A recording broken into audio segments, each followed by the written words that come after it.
It's not just state media which has condemned the movement against tourists from the mainland. Groups representing Hong Kong's tourism sector say the anti-mainland protests are hurting their businesses.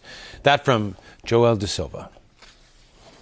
All of them have a stake in the local tourism industry, and they're worried about growing anger towards mainland visitors and the fallout this might have on the industries they represent.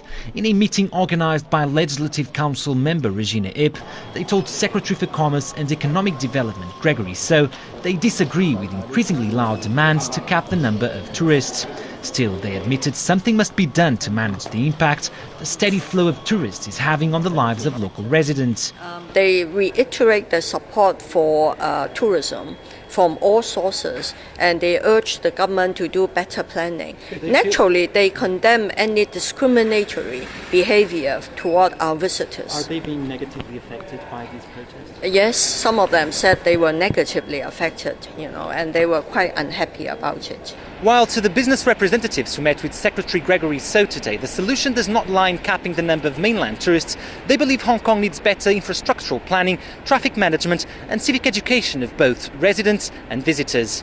The group also told So the government should look into building mega infrastructure like large malls to ease congestion in central parts of the city. The past 2 weeks have seen a number of demonstrations in which mainland tourists were insulted and mocked by protesters who believe their growing numbers are negatively affecting the city.